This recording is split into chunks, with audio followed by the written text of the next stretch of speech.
Assalamualaikum warahmatullahi wabarakatuh. Perkenalkan saya Nirwana, NPM 1940401013. Di bab 4 ini saya akan menjelaskan mengenai teknologi sistem komputer. Di sini ada perangkat keras. Yang pertama itu komponen alat masukan, yang dimana alat yang digunakan untuk menerima masukan yang dapat berupa masukan data ataupun masukan program, scanner, dan voice recognizer, dan digolongkan ke dalam beberapa golongan, yaitu keyboard, pointing, dan device.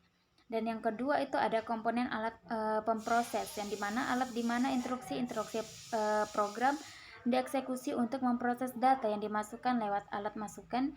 Hasilnya nanti akan ditampilkan di alat output yang terdiri dari central processor atau CPU dan main memory. Dan yang ketiga ada komponen alat keluaran, yang dimana dapat berbentuk hard copy device dan soft copy device.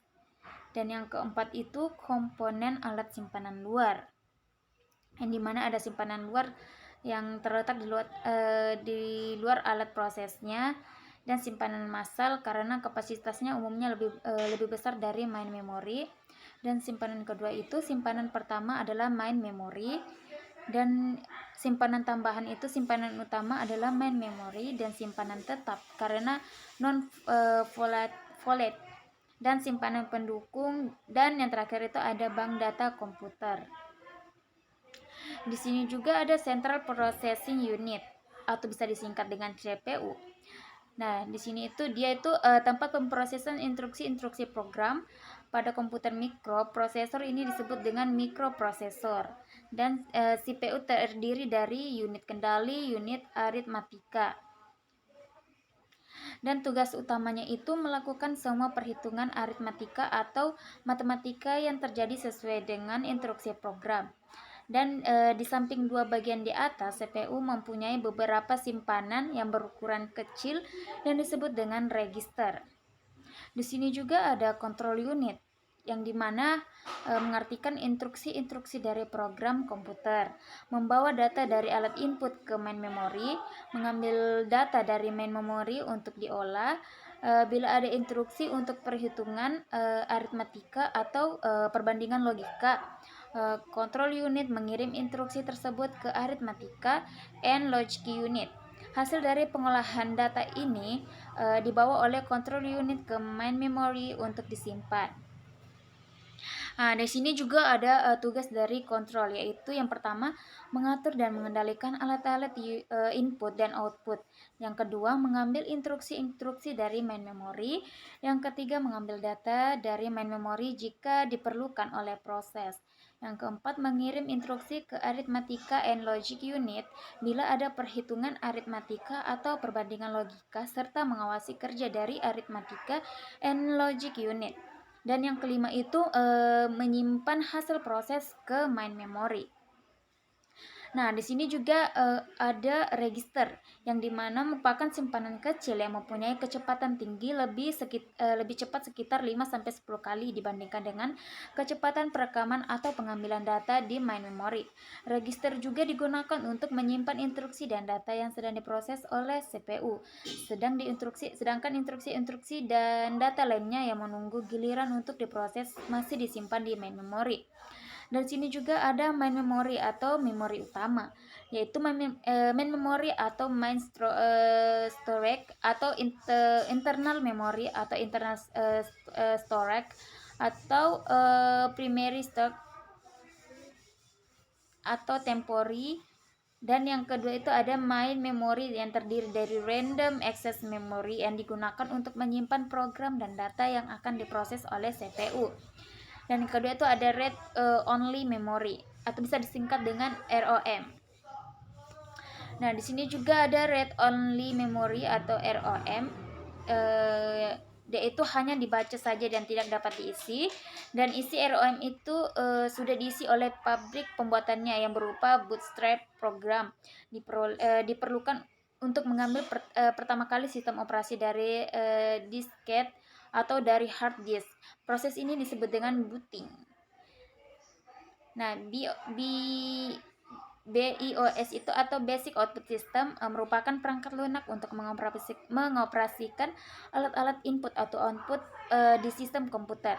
Instruksi-instruksi yang tersimpan di ROM ini disebut juga dengan mikroinstruksi atau disebut juga dengan firmware, karena hardware dan software dijadikan satu oleh pabrik pembuatannya. PROM atau Program Read Only Memory dalam kasus yang lain memungkinkan untuk mengubah isi dari ROM, yaitu dengan cara memprogram kembali instruksi-instruksi yang ada di dalam ROM tersebut. Nah, ROM yang dapat diprogram kembali adalah PROM atau Programmable Read Only Memory, EPROM atau Erasable Programmable Read Only Memory, atau ROM atau Reprogrammable Read Only Memory, dan EEPROM atau Electrical Erasable Programmable Read Only Memory. Di sini juga ada hard copy device yang merupakan alat keluaran yang digunakan untuk mencetak tulisan yang berupa kata, angka, karakter khusus, dan simbol-simbol lain, serta image berupa grafik atau gambar pada media hard atau keras seperti misalnya kertas atau film. Nah, alat output hard copy device yang umumnya digunakan adalah printer yang digolongkan ke dalam dua kategori, impact printer dan non-impact printer. Alat output hard copy device yang lain adalah plotter dan komputer output to microfilm. Di sini juga ada soft copy device yang merupakan alat yang digunakan untuk menampilkan tulisan yang berupa kata, angka, karakter khusus, dan simbol-simbol lainnya. Image atau grafik atau gambar dan suara atau voice pada media soft yang bersifat lunak yang berupa sinyal elektronik. Di sini juga ada simpanan luar. Bisa disingkat itu dengan SASD atau alat simpanan yang mengakseskan urut yang berupa simpanan luar. Yang termasuk dalam SASD adalah punch head card, paper tape, dan magnetic tape. Di sini juga ada perangkat lunak. Yang pertama itu perangkat lunak sistem, yang terbagi menjadi perangkat lunak sistem operasi, perangkat lunak sistem bantuan, perangkat lunak bahasa, dan yang kedua itu ada perangkat lunak aplikasi, yang dimana program yang ditulis dan diterjemahkan oleh software untuk menyelesaikan suatu aplikasi tertentu.